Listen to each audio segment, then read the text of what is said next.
Coming up on the Booth Review, we're going to look back at the game in Philadelphia.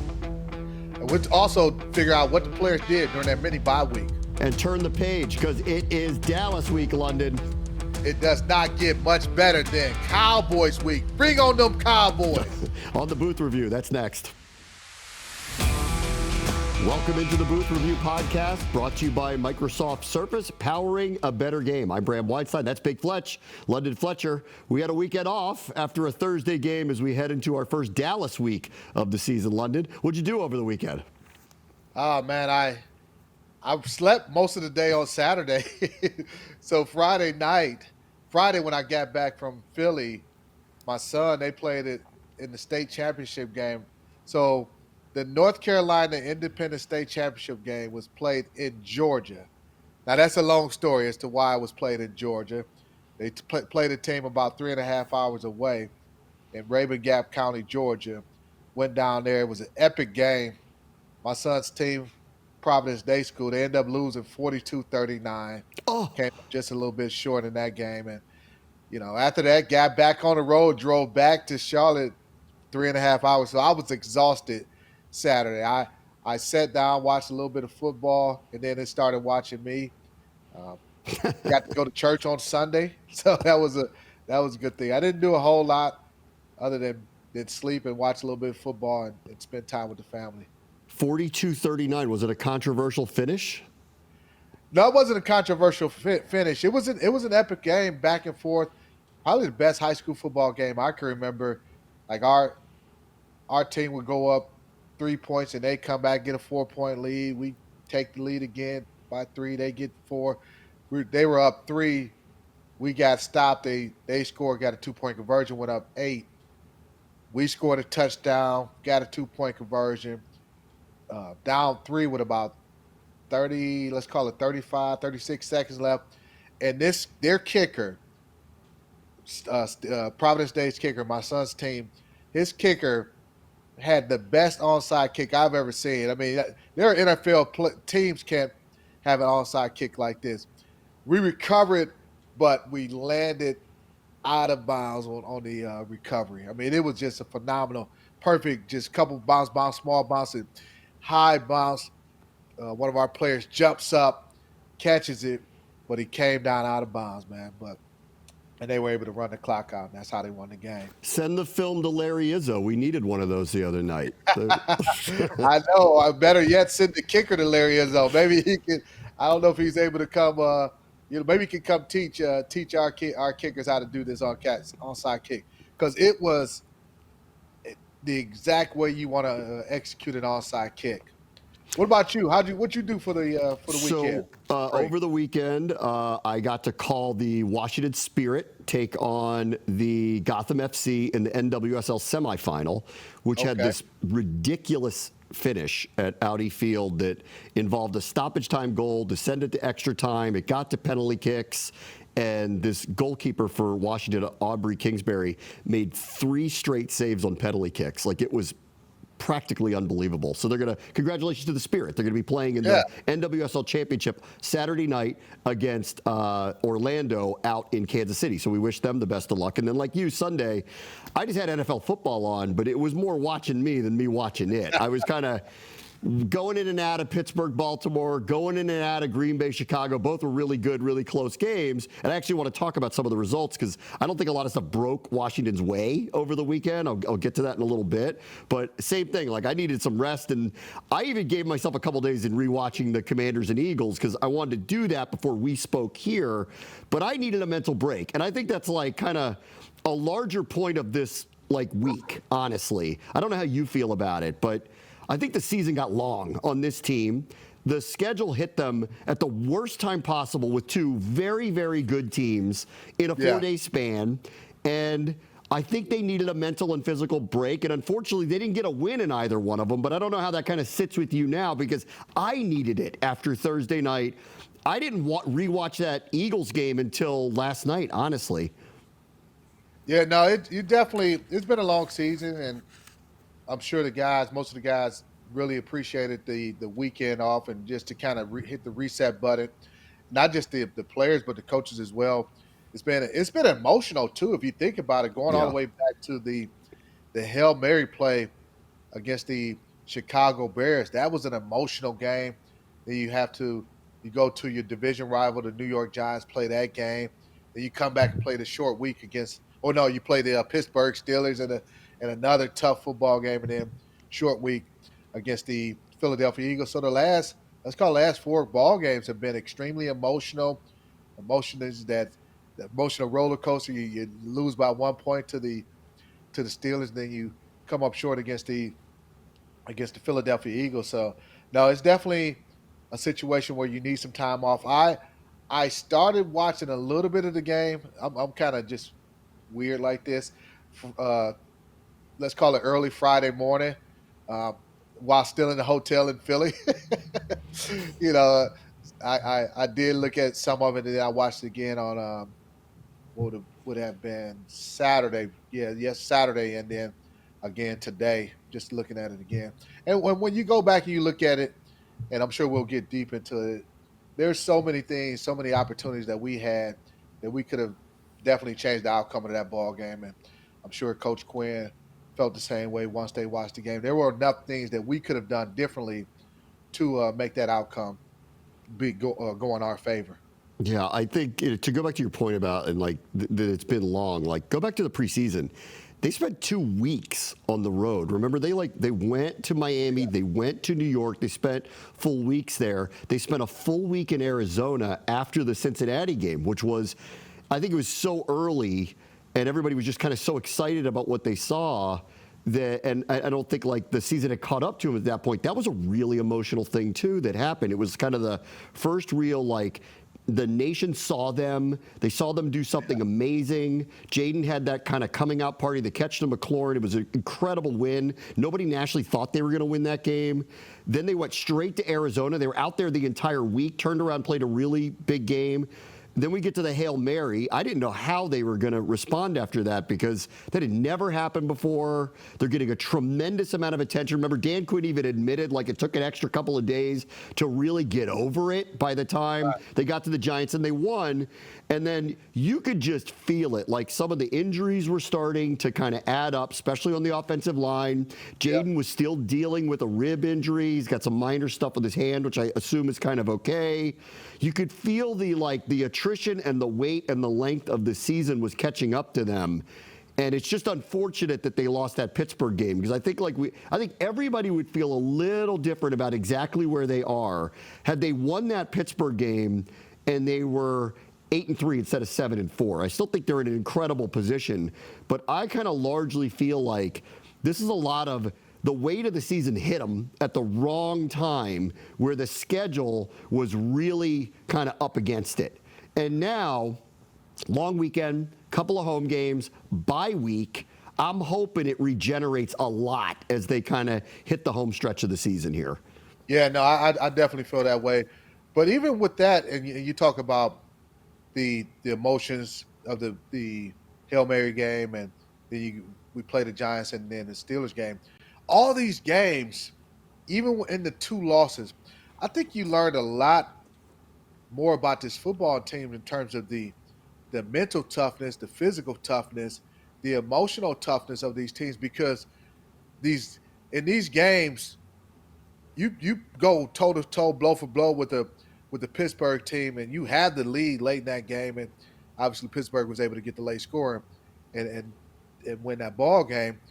You're in Philadelphia on Thursday Night Football on the road, got a lead in the fourth quarter, got an opportunity. Maybe you could kick a field goal to take a lead, go up, and you're battling these teams into the fourth quarter and late into these ball games. So that just shows that the amount of fight in these football teams and our football team. Where in past years, maybe these games aren't that close. They're blowouts in the first half, and you're licking your wounds and like, oh man, let's just hurry up and get to this weekend.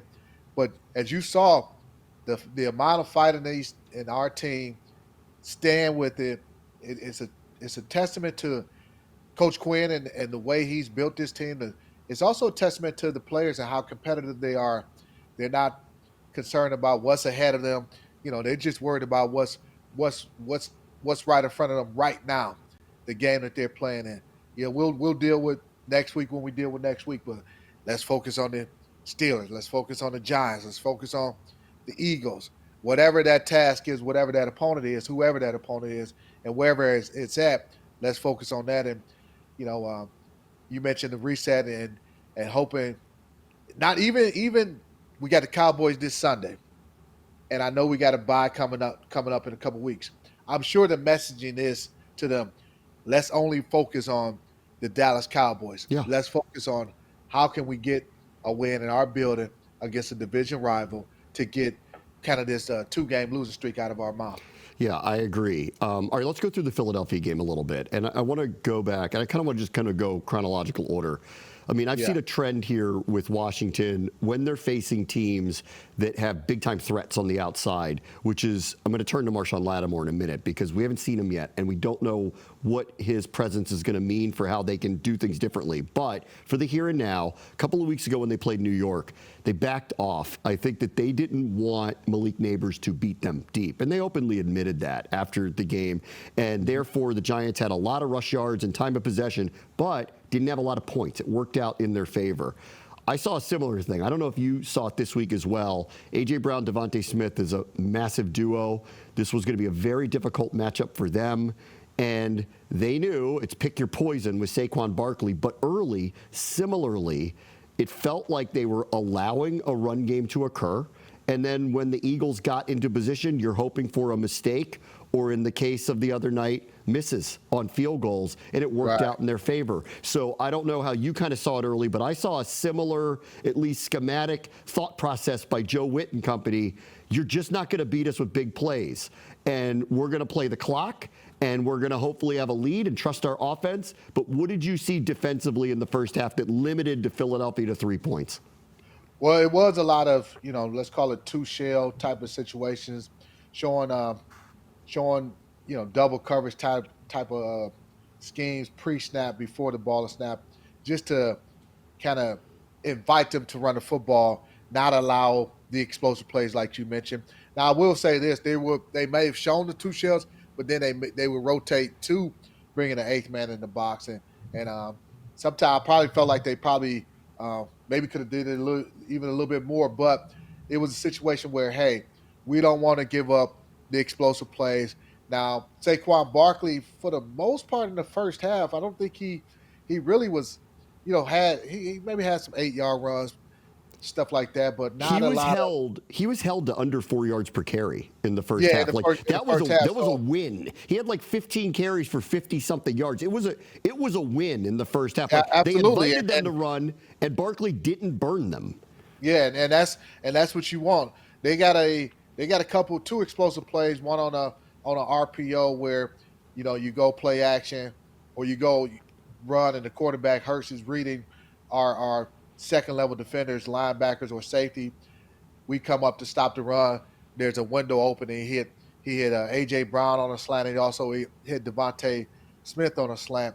That were two big plays. Those were their explosives in the first half. Really, the only two explosive plays that I can remember them having in the first half of that ball game, and those were off of RPOs where, hey, you got run favorable type of situation, looks. We think it's a run. We suck up on a run game, and he hit the couple quick slants in those voided windows. But again, from a standpoint of, if you can hold Saquon Barkley to under 4 yards per carry in the first half of a ball game, and A.J. Brown and Devontae Smith aren't really killing you in a game, you got to be happy with that from a defensive standpoint, and that's what kind of happened. I think defensively in the second half, especially late in the game, we kind of got worn down. We were on the field a lot in that ball game. Offense never really was able to get into a true rhythm in that ball game. So I think eventually the defense just got worn out. Yeah, the one other thing I want to point out too, again, like this felt like the bend don't break scenario. If they get into a short field, situation in the red zone, this is where this team's going to have to stand up and force them into either field goal attempts. Right. They got fortunate with one early miss. I want to thank Philadelphia for what was a really poorly timed trick play where they tried to run a reverse and threw it back to Hurts, and Luvu just happened to be waiting for him. If you actually go watch this play, Luvu got pushed into Jalen Hurts like they had missed a block on him badly, and the last-ditch attempt was to kind of try to push him away from where the ball was going to be and pushed him literally directly into him. So this is what they were looking for. I think the first half couldn't have gone much better than it did, with the exception of the offense, to your point, really couldn't get into much of a rhythm outside of a couple of drives. Yeah, and the red zone, defensively, we held them, 1 for 3 in the red zone. So if you're not allowing them to get touchdowns in those situations, keep you in the lead, keep you in the game, and then for the most part had a lead up until the fourth quarter. It was about 8. I can't remember when Philly had It was about 8 minutes to go. Yeah. To go ahead and score. But defensively, like you said, bend don't break. Didn't allow too many explosives. Forced them to kick field goals as the red zone and the field kind of restricts. Now you're okay playing a lot more man-to-man coverage because you're not worried about your corners getting beat deep. I thought Mikey Stammer still played outstanding and a couple of fade balls that they tried to throw against him in the red area. So he stood up when he needed to stand up in those situations. And it's just it's a situation where offensively we weren't truly efficient in the run game. We also kind of shot ourselves in the foot on it was 2nd and 1. We end up, not converting that. Getting converted 2nd and 1, 3rd and 1, or 4th and 2. That was the 4th down when we're down, 13-10 in that game? I think it was 12. 13-12 at that point. Yep. Yeah, we don't convert that 4th down situation. It was a 3rd and 4. There was a other like short 3rd and short situation, 2 to 5, where we did convert for one reason or another. Maybe it was an accurate throw, or the protection wasn't good enough in those situations. So there was enough things that we didn't do well enough that cost us that game. Yeah. There was one drive in the second quarter when the team was up 7-3 that I really think ultimately might have been the difference. And it reared up from what happened in Pittsburgh, where there was a lot of lack of execution. But it was about 4 minutes to go, second quarter. They had a penalty that moved them backwards. They had a drop by Eckler on a ball that might have been deflected, but you remember Eckler kind of turned his head before he turned upfield. He had an outstanding game, by the way, but had the drop there. Yeah, he would have got a first down on that. He would have got a first down on that. And then there was the miss. There was a miss to Noah Brown where this is unusual with Jaden. It landed about a yard short of where it needed to get to. And I don't know, maybe Brown ran his route a little bit too deep. Maybe he didn't. We don't know. We'd have to ask them. But this was the one drive that really, in a close game where things are going how you hope, Eagles are moving the ball, but they're not scoring points. They're making mistakes when you need them to. You're catching a break with their kicker missing kicks. That was the one, London. That was the drive, actually. I'll get to the one in the fourth quarter where they had some decisions. But, that was the one that when I watched again, where I went, they make it 10-3. They make it 14-3 at that point. I think it's a very, very different ball game, but it was their mistakes and their lack of execution that really stunted them there. Oh, absolutely. Actually, that score, if I'm reading this box score correctly, at that point in time, the one where Eckler caught the ball or he dropped the pass. Maybe he's thinking about running before he truly is able to put the ball away, and he would have got a first down because he was going to be against Quinyon Mitchell, and I like my odds of Mitchell against Eckler. I like Eckler being able to break that tackle and pick up that first down. Your dog didn't like that drive either, obviously. I know, man.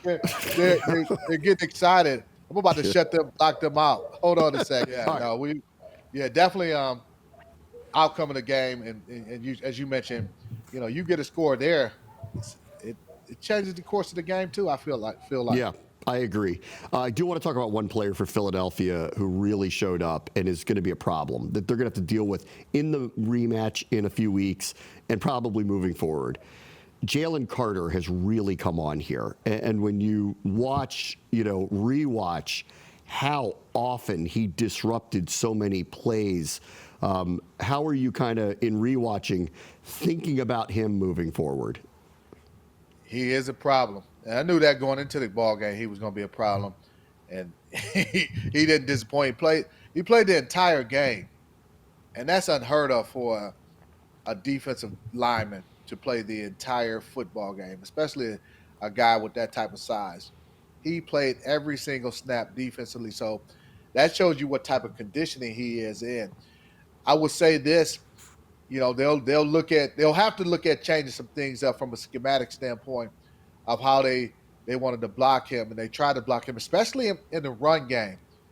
You're going to have to get him double team as often as possible. And yeah, that may, create one-on-one situations, or maybe may leave it's not ideal to always have to double team a guy. But if you don't, he's going to wreck and ruin your game the way he did in that game against us on Thursday night. So from when they look at that, they'll have to have a different type of approach to go against Jalen Carter, because he was extremely disruptive, especially when it came to in the run game. It was he on that the 2nd-and-1 situation late in the ball game, he single-handedly he got into the backfield, uh, stopped B Rob on on the 3rd-and-1 scenario as well, and when they tried the 4th-and-2 play, his penetration blew up that play, threw off the time and all those on that 4th-and-2 attempt. So you definitely going to have to figure out a different way to block him. I mean, many people believed a year ago that he could have been the #1 overall pick, or at least go higher than he did. It was off the field stuff that came up with him that got him to drop to where he dropped. So the Eagles he fell in their lap because they were picking in the latter stages of the 1st round. He easily, go watch him, you could see why. Like, he could have been the #1 overall pick. It's one of 2 major difference makers on this team this year that kind of fell into their lap. Saquon Barkley's the other one. In my opinion, at this point, I think he should be a front runner for, at bare minimum, Offensive Player of the Year. He's rushed for over 1,100 yards in 10 games. His touchdown total isn't high only because Hurts has so many of them in the red zone when they get close to the goal line that he vultures Saquon Barkley from touchdowns. He's a touchdown poacher. Right. He's a touchdown poacher, but that's it. But like Barkley again in the 2nd half, and I want to see what you think about this. It just felt like, it goes back to what we were talking about too earlier. The volume of plays, the weight of the season, the timing of the turnaround, their offensive line, their defensive line, it just seemed to catch up to them at the end of this game. And this is where Barkley found space. The defensive line just kind of lost its leverage, and all of a sudden, what turned to do what I thought was a pretty good 1st half, limiting him as much as possible, it turned into an avalanche in the 2nd half. Yeah, it definitely did. You can tell. I mean, Philly's offensive line, they're massive. They were eventually able to create holes and for Saquon, and he has such great vision. Like, they ran that play where he's just looking back and you get trying to get him stopped, and he just finds a crease, and you get the offensive lineman pushes our defensive lineman past the hole, and he cuts back, and he's next thing you know, he's onto your secondary, and he has the speed to take it the distance, which he did twice against us. It's almost not fair to be able to add him to that scheme, to that group, with what he's able to do and what he brings to that. But it's an all-day affair when you go against the Philadelphia Eagles, especially in terms of trying to stop their rushing attack. And it's going to be as you mentioned, pick your type poison. Maybe you go into that game, you say, hey, we may look at Barkley as the focal point on stopping him and forcing Hurts to beat us throwing the football. Because I didn't think Hurts was particularly that crisp throwing the football in that ball game. No. He just eventually benefited from having a Saquon and what he was able to do and what they were able to do rushing the ball. Yeah, I mean, from the outside looking in, I mean, Saquon's their MVP. I mean, he's the one Yeah. that really is stirring the drink this year. And again, I think he could be Offensive Player of the Year or more, depending on what ultimately their record ends up being and what his stats ultimately look like. But I want to go back to something we were talking about earlier, which is we haven't seen Marshawn Lattimore yet. And we're taping this before Dan Quinn speaks for the first time this week as we head into the Dallas game. So I don't know whether he's going to be available for Dallas or not. The hope is sooner rather than later. But as you think about him moving forward, and then in a rematch with this team in a few weeks, I'm not so sure that schematically they're going to do it the same way when they get him on the field, and probably have a different level of confidence in their secondary, right? Am I right? I mean, am I barking up the right tree here? Yeah, I think so. Because I mentioned this when we first picked up Marshawn. Marshawn's not only going, be an added addition to the pass coverage. He'll allow the run defense to be better because of you don't have to play as many kind of cover two or shell coverage type looks. You can go play single. You can play more 8-man single high type safeties. You can allow Joe Witt Jr. to call a defense totally different. So he's not only being brought in to elevate the coverage. His addition elevates the run defense because you have a guy that you trust to be able to hold up one-on-one, man-to-man. And if you want to, maybe have a safety lean to the other side to help the other cornerback out, you can do that. But I will say this. I thought from a secondary standpoint, I thought the guys played really good against the Eagles, man. I thought St. Juice had a really nice bounce back game after, having given up the late touchdown against the Eagles. Against the Pittsburgh Steelers. I thought he played well, even though he was in and out of the lineup. When he was in the game, I thought he did a lot of nice things from a cover standpoint. Mentioned Mikey Samuel already and how he was able to make some plays. I think he was the highest graded player for us defensively in that ball game. He did another outstanding job. So just adding a Marshawn when he's fully healthy is going to improve this defense, not just on the back end from a cover standpoint, but also allow us to maybe play a little bit more 8-man fronts and stopping the run. There's also been this assumption that when he comes in here, they'll just put Samuel back in the slot. I don't know about that, actually. I'm waiting to see that play out. Joe Witt has said this over and over and over. We're just going to play the best players to give us a chance week to week. So I don't know what that means yet. Lattimore, clearly, they acquired him, and his resume speaks for itself. So he's going to be on the field. Who's where and on the field with him, that's a pretty interesting mystery. I can't wait to see what that is. Yeah, no, I feel the same way because Samuel has played so well outside. Maybe you – and Igbenogany has had his moments in the inside. So it'll afford them the opportunity to say, hey, maybe they mix and match depending on, down and distance tendencies of the team, kind of go from there from a who's in the game.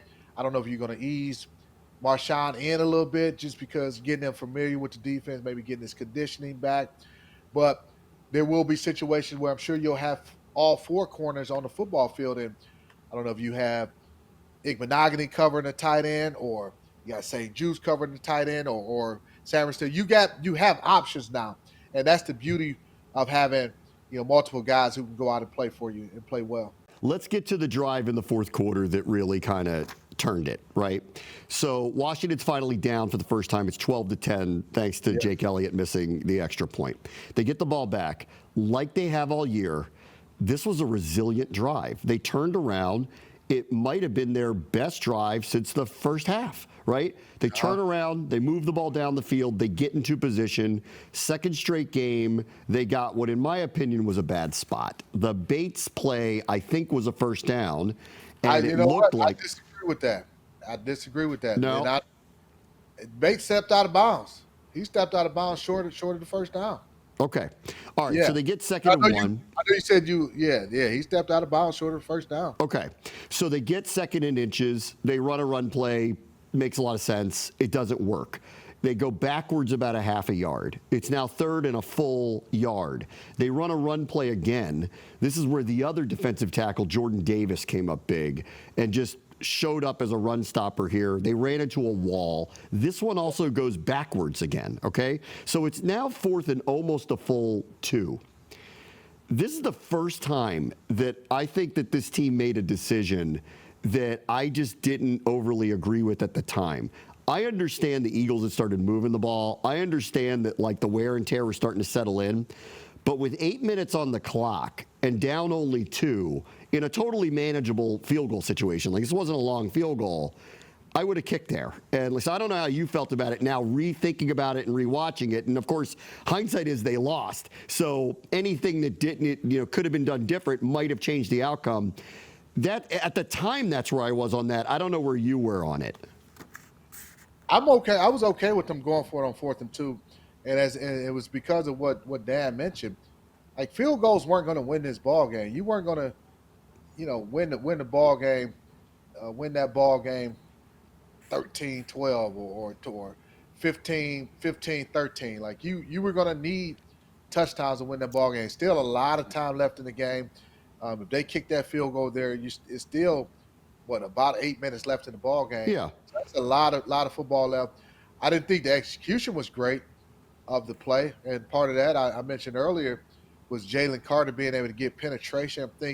I think Jaden Daniels mentioned the snap count, maybe him needing to be a little bit louder on the snap count.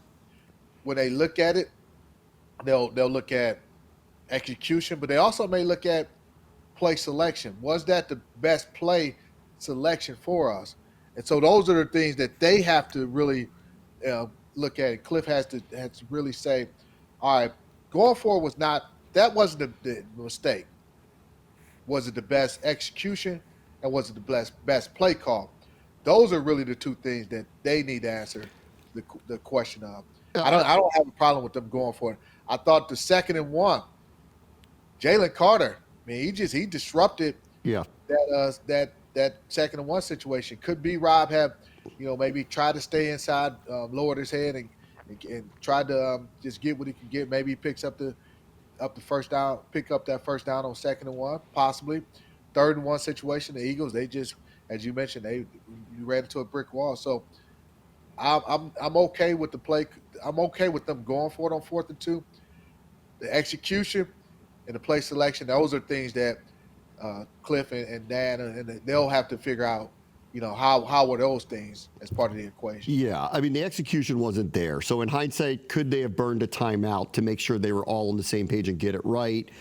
I guess we could ask them if they could have done that. The only thing that I would say about it, I agree with you. I don't think field goals were winning the game. It was clearly going in a different direction. But I'll just say this about it. Their kicker had missed 2 field goals and an extra point.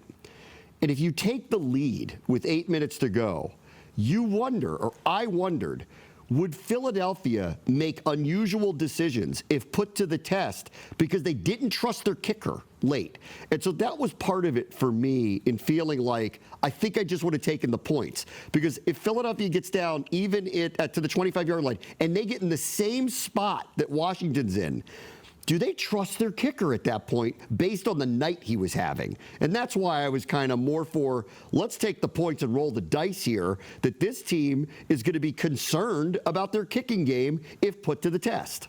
I don't think that was the case. I think Dan is looking at it like Philadelphia kind of got momentum in their favor to score that touchdown. Finally, it went on 11 play, 76-yard touchdown drive to get the touchdown to take the lead. So it wasn't a scenario where you could all of a sudden count on, hey, we're going to bend no break, force them to kick a field goal, because again they made plays. Jalen Hurts was starting to make plays with his legs, scrambling for first downs, picking up plays. The running game was starting to get going for the Eagles on that drive that they took the lead against us. So again, I'm with Dan, feeling like, hey, this is not going to be a field goal type of game.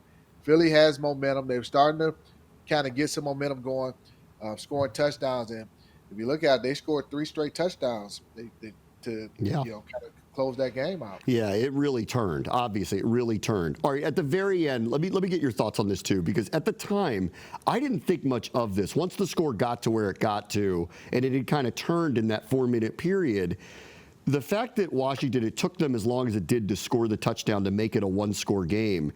If you read Twitter after that, you would have thought like they weren't moving quickly enough. So I don't know where you, because at the time when I was sitting next to you in the booth, I don't think either one of us were like, what's going on here? Like I thought they were moving about as efficiently as they could. Could they have gone a little bit faster? Sure. Like I'll hear that out. But I don't know where you stood on all of that.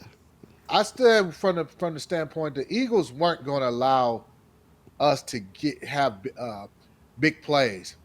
That's why I took 15 plays, because they were playing.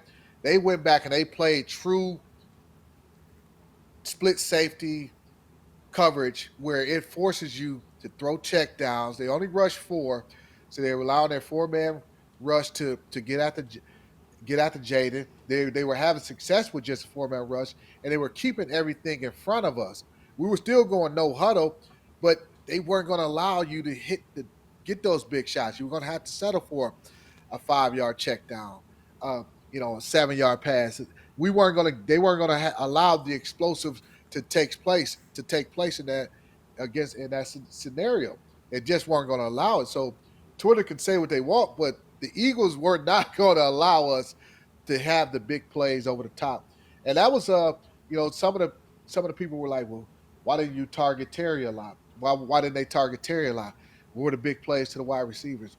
The Philadelphia Eagles defensive game plan was not going to allow the explosive plays to happen. So, all right.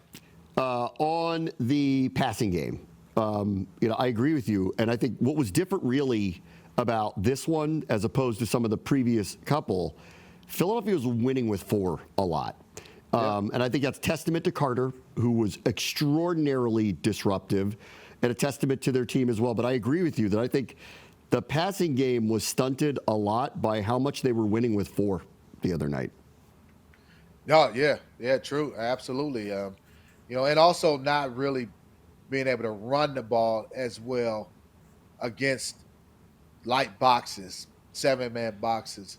When you can play that 7-man box and still effectively stop the run. We had one drive, I think it was the first touchdown we got where the run game had success. B-Rob was kept running downhill and making some plays, but for the most part, Philly did a really nice job with a lot of light boxes defending our run game.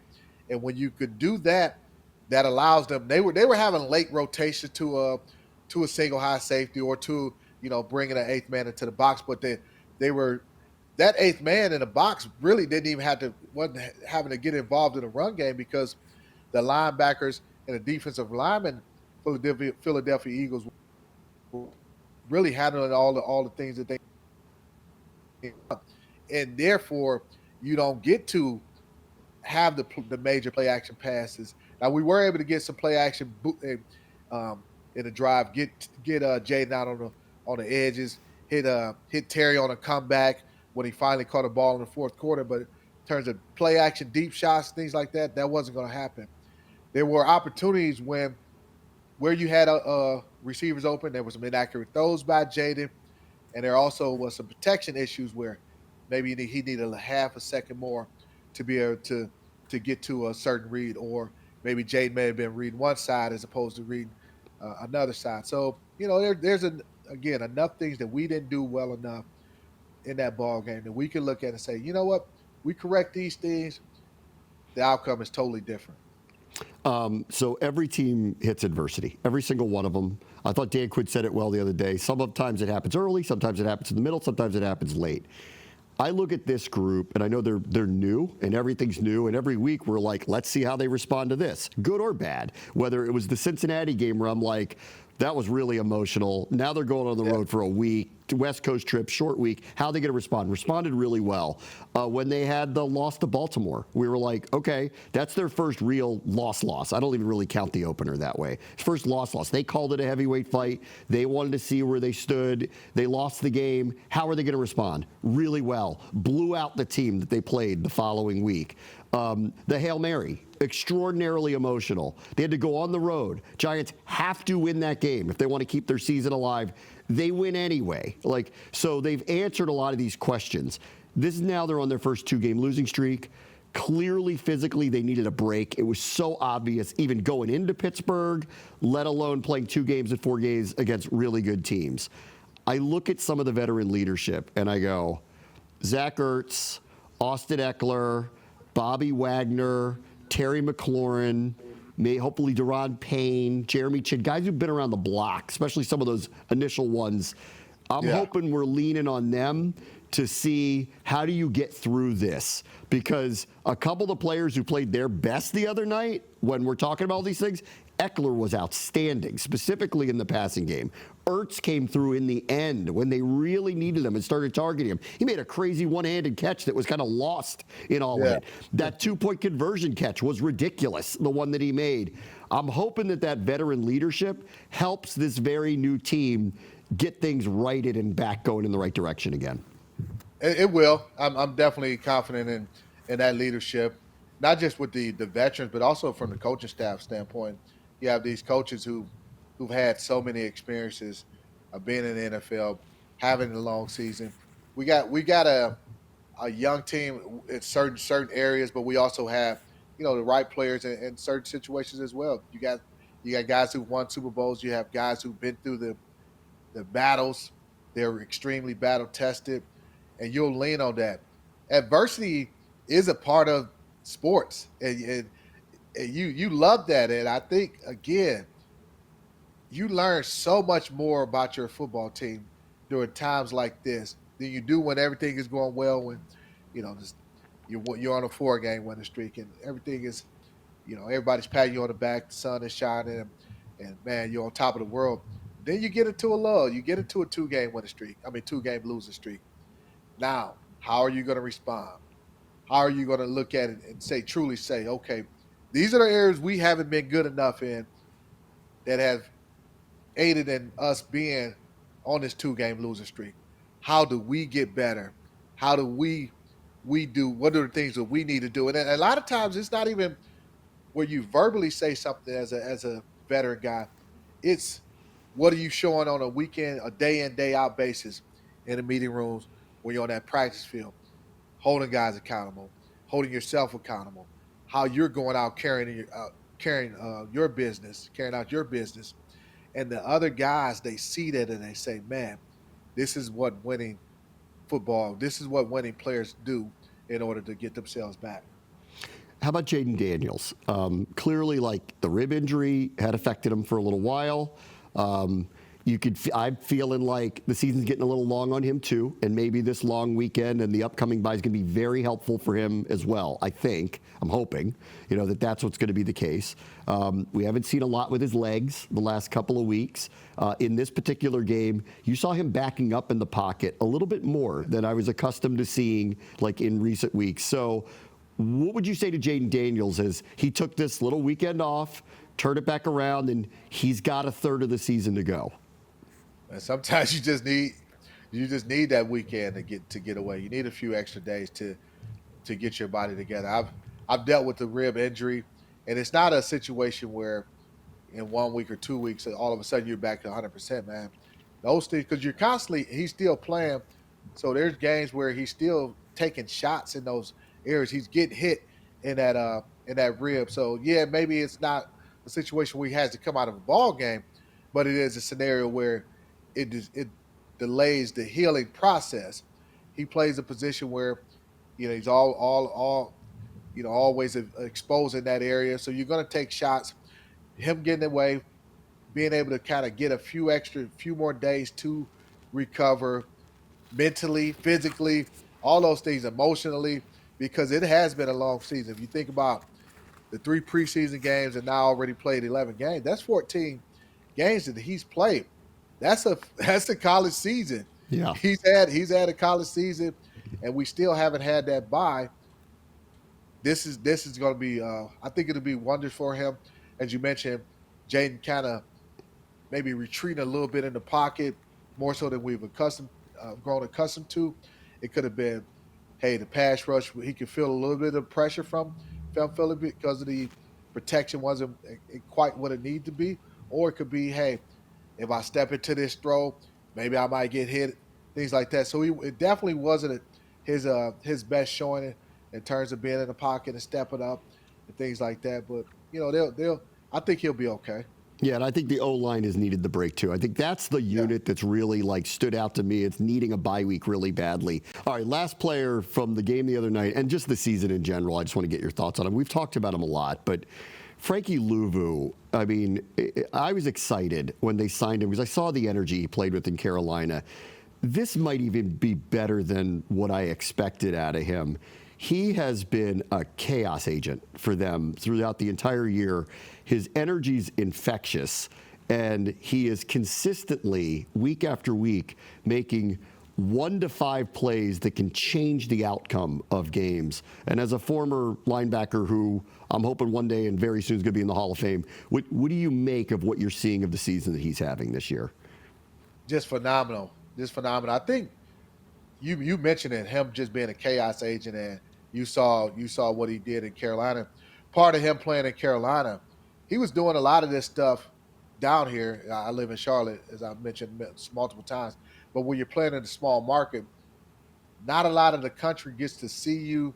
They weren't winning in Carolina, so not a lot of the country knew about him, and so it was kind of like uh, the needle didn't move it that much outside of the NFL world. Like the teams knew what Frankie brought to the table, but fans kind of like maybe underwhelmed by the signing. But he has been he has been a star in this defense. I think the way they utilize him, bringing him off the edge, rushing him, blitzing him up the middle, getting him one on ones against running backs. There was a situation where Saquon Barkley tried to pick him up on a blitz pickup, and oh my goodness, he runs over Saquon, hits hits Jalen Hurts as he's getting rid of the football. He folds up Jalen Hurts, but that's the type of disruption that he plays with. I think the feeds off he made what 2 sacks as you mentioned in a ball game, already up to I think eight on the season, and he's going to continue to make plays for us because of his skill set and also the way they utilize him in this scheme. All right, so let's move on. Here comes our first Dallas week of the season, first of 2. It'll be this one, and then the finale is down in Dallas. Very different team. Dak Prescott won't be playing because he's been injured. He's undergoing surgery for a hamstring injury. He's not going to play. Their record is what it is. All the rumors about what's going to be coming down the pike for them are what they are, right? So this is a long year, kind of a lost year, but I mean, you live this. I count no chickens ever against this team. I've seen it too many times on both sides. Where how many times have you seen the team that they said had no chance in this rivalry, both ways, wins? So trust me. And we're taping this before they play this week because they're playing Houston tonight. So I don't know what they're going to be coming out of this, but you better take them seriously. And they always better take this team seriously. It does not matter what the records are every single time when they play each other. Absolutely, absolutely. This rivalry is real. Dallas week is different. When these teams get together, and I go back to my first game against the Cowboys when I was first time playing for Washington. Man, that game was so physical. Like we had that Monday after the game, we probably had half our team in the training room, and I'm sure they had half their team in the training room. Just a physical matchup, physical battle that takes place. You don't you don't worry about records. Dallas, they would love to ruin our season. They're not playing the type of football that they want to play right now. They've dealt with a lot of injuries, but they still got a lot of really good football players, and you have to respect them. Think about you know um, Michael Parsons. He's a problem. C.D. Lamb, he's a problem. So those two guys just off the bat are two guys that you like. You better have a plan. How you gonna deal with those guys? And Dan Quinn and Joe Witt Jr. They know these guys. They know CD. They know obviously the defensive personnel with the Dallas Cowboys. So I don't worry about us overlooking the Cowboys, especially considering the rivalry, where we're at. We're on a 2-game losing streak. We got to get our season and our situation back righted. We need a win. I know they'll be, chopping at the bit to get a win against a division rival. So it's gonna be an extremely exciting game. I'm sure. I know you feel the same way I feel, that you can't wait to get to Northwest Stadium on Sunday, call that game, as just be a part of the atmosphere, be a part of that excitement. I mean, there's nothing like this rivalry. I mean, it's one of the best in the NFL, and it's been an amazing legacy, here. And I like that it feels like, because it's been a while, that the tables have turned a little bit here, and that we're the team that's kind of heading with the upper trajectory, and they're the ones that are going to be answering a lot of questions over the next 6 weeks into the offseason. So I like that. I mean, just think about where we were a year ago when we went down there. Dallas went undefeated at home before the playoff game, before they played Green Bay. They had the best point differential at home of any team in the NFL. And 1 year later, since that Green Bay playoff game, they're minus 110 point differential at home. They haven't won a game. Like, things could change fast for teams in the NFL. Man, yeah, that's perplexing. Like, when you just read that off, typically you play a lot better at home, which I don't understand that. I truly don't understand. I know. I mean, Dak got injured recently, but he was there for a lot of those ball games before him being out. So I don't know. I can't explain it. Maybe their roster got a lot older, a lot quicker than they expected. And it could be the defensive staff that had a top 5 defense isn't there anymore. So that's, like, to me, this is going to be very interesting. I know Dan Quinn and Joe Witt, they're going to say really nice things about Micah Parsons, DeMarcus Lawrence, if he's playing, Trayvon Diggs, all these great players that they had. But deep down, they know their weaknesses. And I can't wait to see this week of how they shift that knowledge over to Cliff Kingsbury in the offense to try to hopefully take advantage of some of the weaknesses of some of those players. Who knows them better than this coaching staff? Nobody. Nobody. Having spent three years in Dallas coaching up those guys, coaching up the secondary, knowing their strengths and weaknesses. Yeah, this definitely bodes in our favor because of all that intimate knowledge our coaching staff has of the Dallas Cowboys personnel. So let's talk about Parsons for a moment. He is a problem. He's a very dynamic player. As you kind of think about him and what we've seen in the past as we've tried to deal with him, what do you think the key is to try to limiting his impact on the game? I think you'll have to chip him, especially I could see them trying to get him matched up against Brandon Coleman a lot. Brandon, he's had a couple issues lately dealing with some speed rushers off the edge, guys who are able to kind of dip and bend underneath him. The Steelers, Highsmith, he gave him some problems with that last week against the Eagles, or Thursday against the Eagles. Nolan Smith was able to get around Brandon Coleman a couple times. So anticipate them trying to get Parsons matched up against Coleman a lot. So I would say maybe you'll see a little bit more sliding protection towards Micah Parsons. Also, more chips from the running back, more chips on the receivers, just to give a little bit more help to Coleman, or even if when he is matched up against Andrew Wiley as well. You got to get chips on this guy. It can't be a steady diet of one-on-one blocking against him. Much like Jalen Carter, he can ruin your day. Albeit it'll be from the outside as opposed to Jalen Carter disrupting and ruining your day from the inside. You have to have a solid game plan in terms of how you're going to block him in obvious pass situations. I'll be interested to see, too. Listen, for the majority of the season before he got hurt, Cornelius Lucas was rotating with Brandon Coleman. I don't know that necessarily they're going to go back to that. He was active for the Thursday game, albeit he had missed the last 2 with an ankle injury. Hopefully the time has helped him become someone that they could turn to and put in the game if they want to. I wonder if that's something that's in play here as we move down the stretch of the season. As Coleman's been dealing with a shoulder injury recently, Lucas coming back, a veteran, maybe that rotation starts happening again.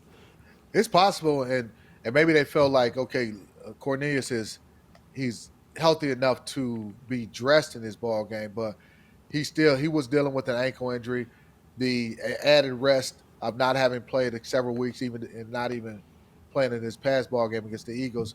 Another opportunity to give him more days to rest up, get that ankle together. Maybe they'll get back to that rotation like they had prior to Cornelius having that ankle injury. So we'll see. We'll see what happens. Okay, how about testing Trayvon Diggs, who he can be a boomer bust player. He will give up big plays. He will also pick the ball off if you are not careful with him. Incredible ball hawk, incredible ball skills. So how do you think about him as Washington tries to re-energize their passing game after last week? Well, I could see again. We talked about the strengths and weaknesses of this Dallas Cowboys personnel because Joe Witt knows them, Dan Quinn knows them.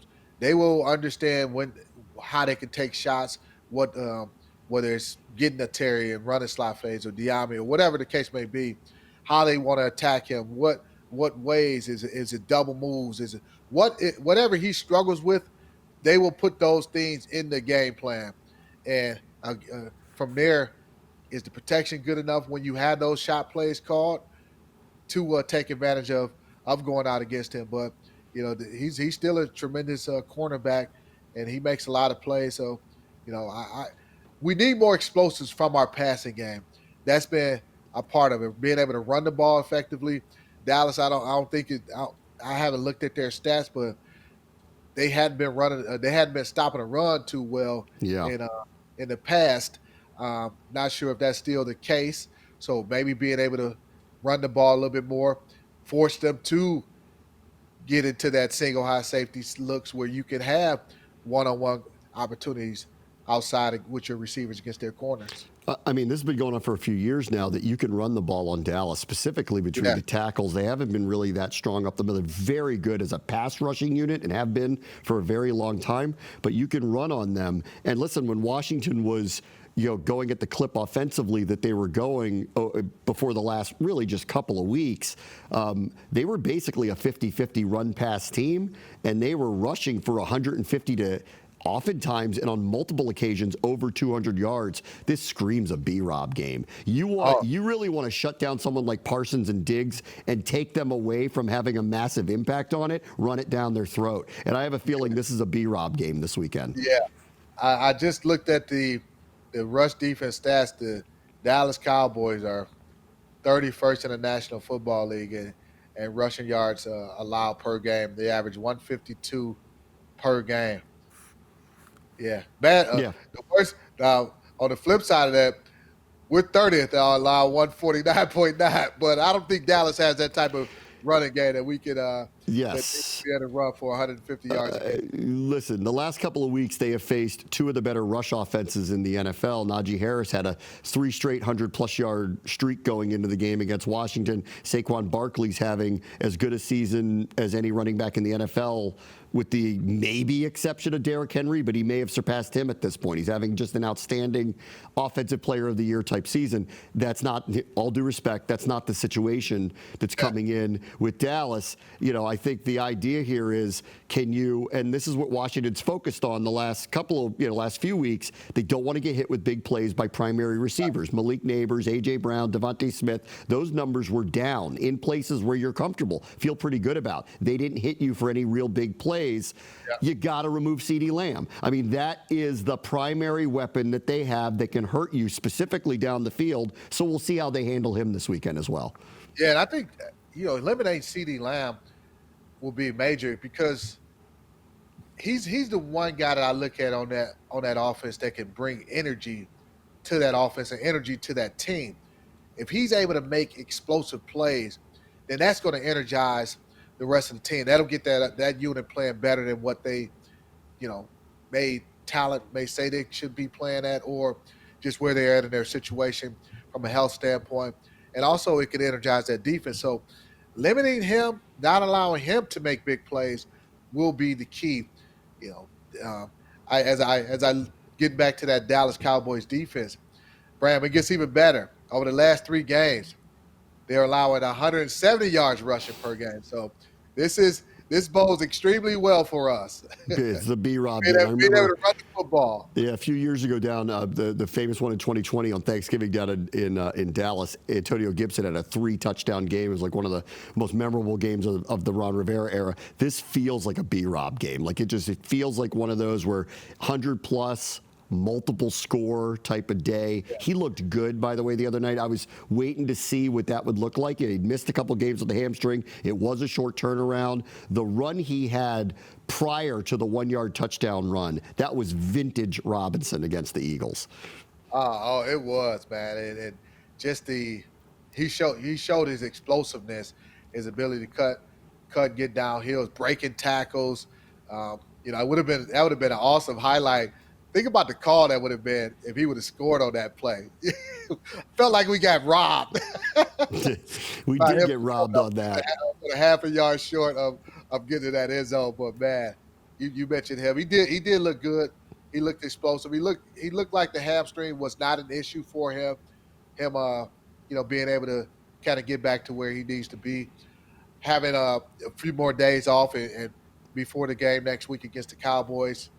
I think or this weekend, I should say, against the Cowboys, that'll make him even. I think from a getting back to what he was, that'll be even better for him.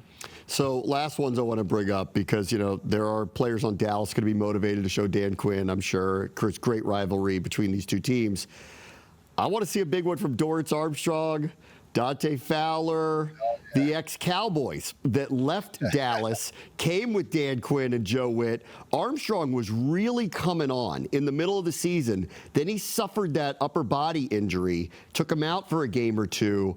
I'm starting to see him starting to feel himself again, and I'm sure this is a big weekend for him because he got the contract here, not in Dallas. He could show why to the Cowboys that he should have been valued differently. Anytime you're playing against your former team, Bram, you want to have a great game against those guys. You just, for whatever reason, whatever the scenario led to you no longer being on that football team, you want to go out and prove to them that either they made a mistake by not paying you or they should have did whatever they needed to do to ensure that you were still a part of their football team. And those guys you mentioned, they're going to be extremely motivated to go out and play well against their former team. It happens. Yeah. I don't care how many years you played in the National Football League, how many times you face your former team, you're always going to want to perform well against those guys. All right, first Dallas week is on. Can't wait to get to it. Sunday, Northwest Stadium out in Landover. That's Big Fletch. I'm Bram Weinstein. This has been the Booth Review. We'll talk to you after the Dallas game next week.